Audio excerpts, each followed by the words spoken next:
Hi BookTube. Today I'd like to talk about Tokyo Express by Seicho Matsumoto. I've re-recorded this intro a few times now.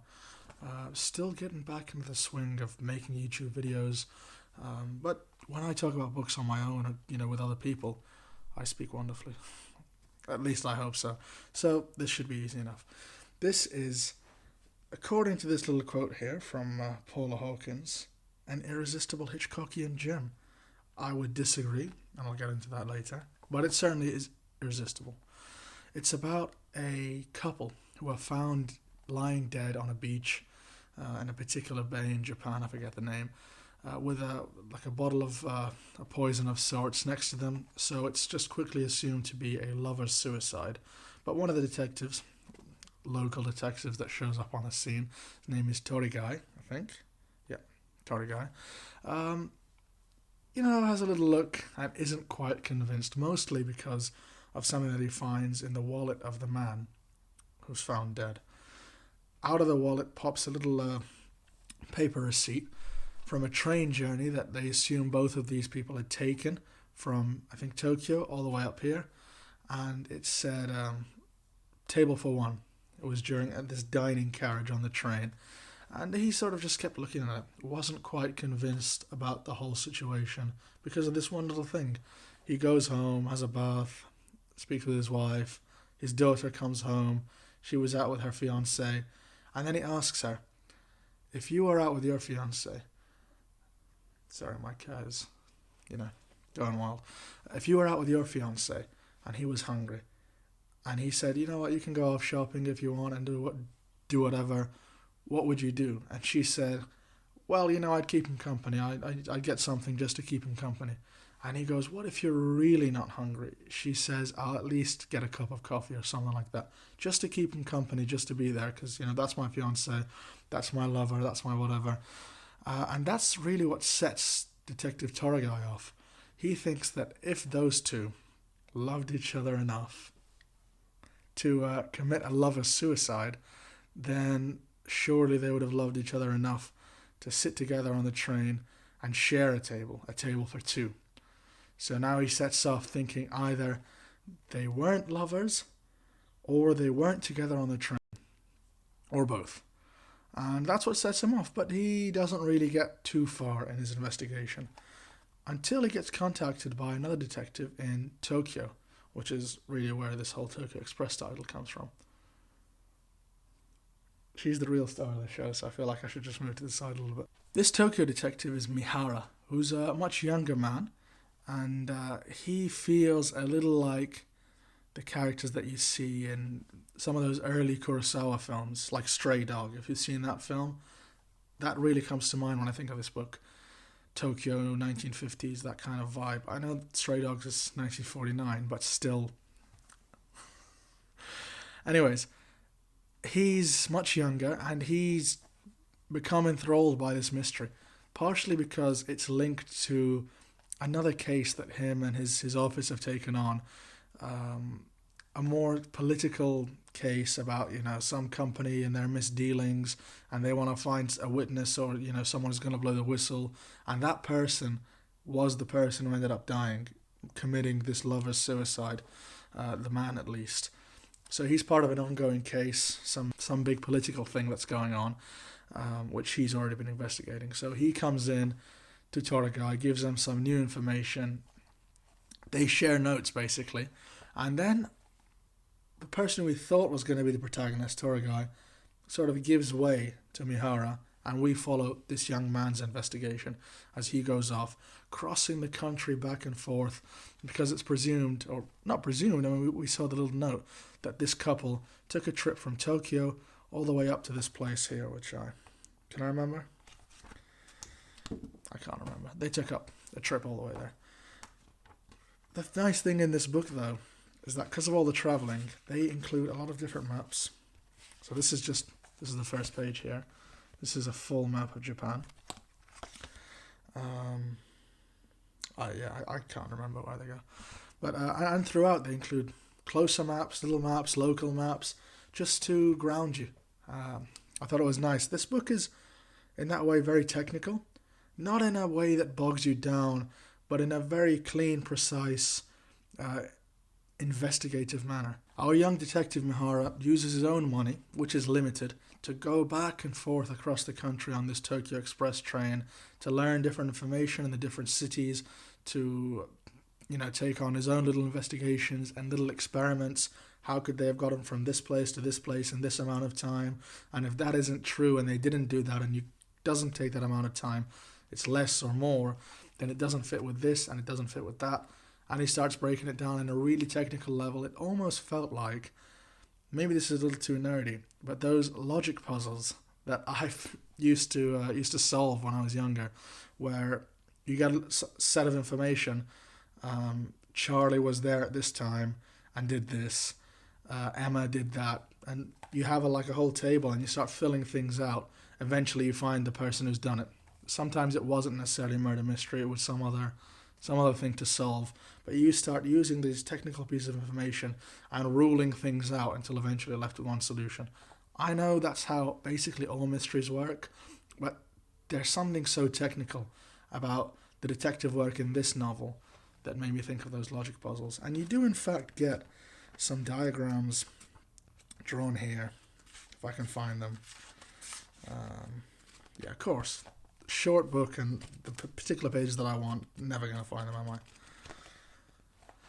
Anyways, back and forth on the train, constantly investigating. I think what was interesting was that we start the novel, the first chapter at least, totally separate from the murder. We see this coffee shop, a rich-ish businessman who comes in regularly. A coffee shop or bar or restaurant, sorry. I think it's more a restaurant. A guy who comes in regularly, and they show us that because one of the waitresses there, who the guy knows very well, is the woman who ends up killed in lover suicide. And this guy who comes there takes out a couple of the other waitresses for a dinner, just for the fun of it. And he's heading off to the train station. They come to say goodbye, and they find that lady, the waitress, going off on the train with her lover, and heading off on a journey. And that's the first that we think any of them knew that she even had a lover or any life outside of her waitressing job. That's what sets off the mystery. And the first chapter ends, by saying those two would eventually be found dead. So back onto the topic of those logic puzzles, another sort of similarity is that after each moment or feeling of success that Mihara gets in trying to solve this mystery, he thinks everything's clean cut and perfect, and then one piece of information, one little nugget gets stuck in his head and makes him realize that it's all wrong, and he sort of falls into this pit of sorrow for a few pages, then heads off on another little adventure to solve that.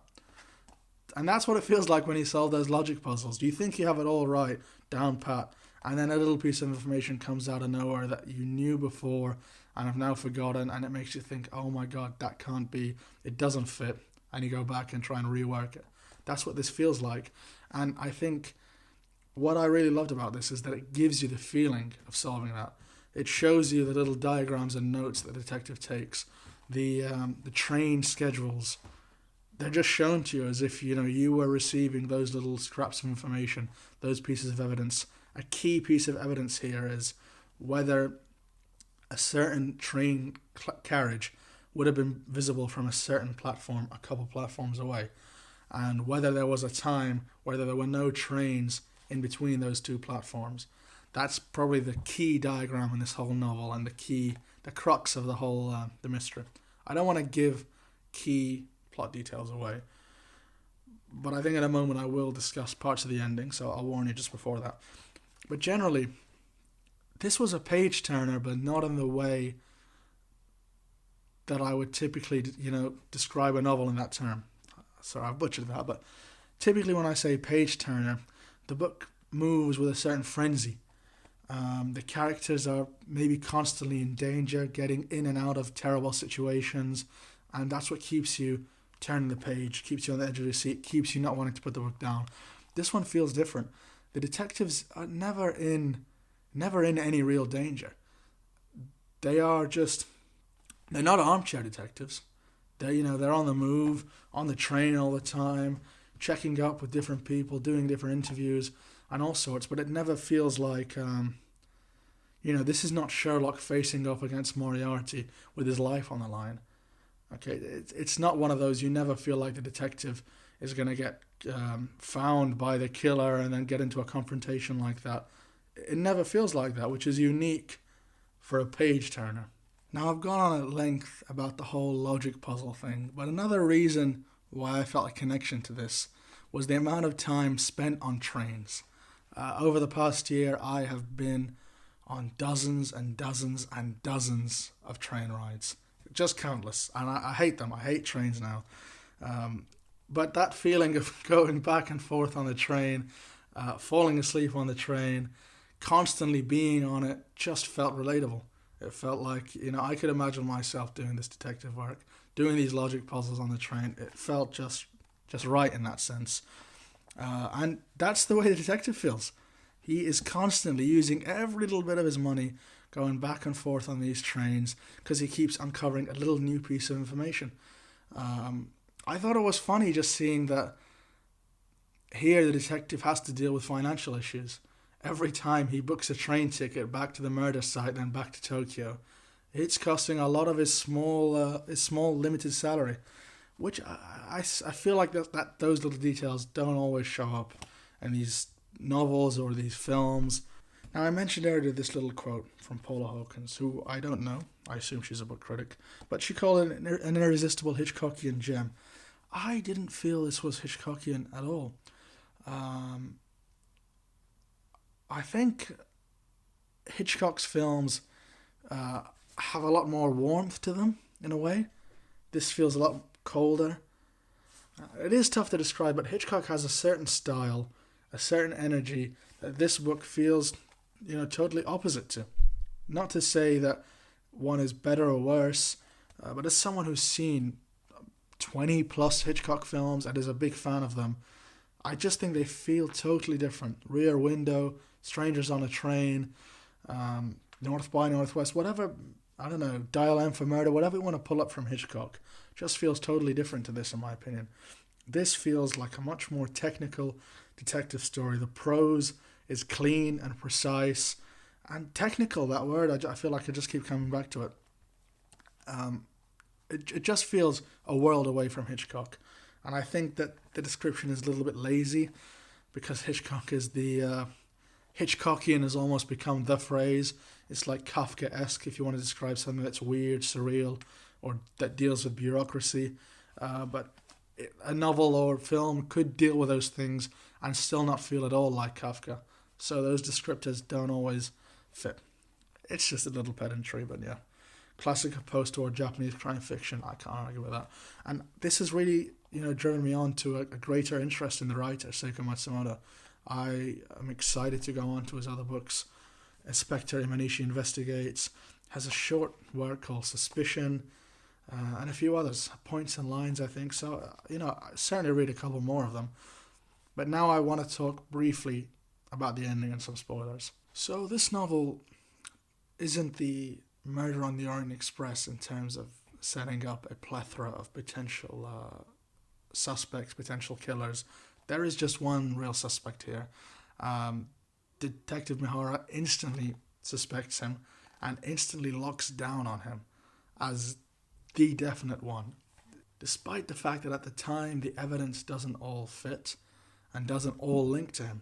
In fact, some of the evidence would seem to suggest that he is definitely not the killer, like him being on the other side of the country when the crime seemed to take place, or at least on the same day. But our suspect Yasuda, the guy who we meet in the first chapter, the businessman at the restaurant, he's the suspect, and we suspect him when we follow Mihara through his obsession, at least initially seems obsession, to prove that he's the man. There was a feeling that maybe the rug could be pulled out from under us and that it could turn out that the detective's obsession was misplaced and that this guy wasn't really the killer. But I think most of me felt all along that it was going to be him. It was just about proving how it was him. So again, that's another way how this is different as a murder mystery. It's less about who's done it and more how they've done it, because the facts don't seem to add up. the time and the place, it doesn't seem to add up. Of course, the little eureka moment is that the guy used a plane instead of the trains that we've been obsessed over the entirety of the novel. Planes were used, and that breaks the detective's entire thinking and opens a new avenue for him. That was all wonderful, and the technical diagrams and moments of just focusing on train schedules and these minute details and could this have been possible? Could we see across those platforms? I loved those. It wouldn't seem like something that you'd love, but I can guarantee you'd love it. Just seeing the diagrams drawn on the page, it just feels like you're there. You're running with the detective through the same process, through every train ride. And you get this lack of satisfaction, that same lack of satisfaction that Mihara gets at the end, that Toragai gets at the end, when they solve the case, but they don't really get their guy, because he ends up killing himself with his wife, who turns out to be the mastermind of the whole thing. So they don't get to, arrest them, imprison them, and, get that whole dramatic resolution. They spent a huge amount of time and effort trying to catch them. It didn't seem to have that sense of resolution, and I loved that about it.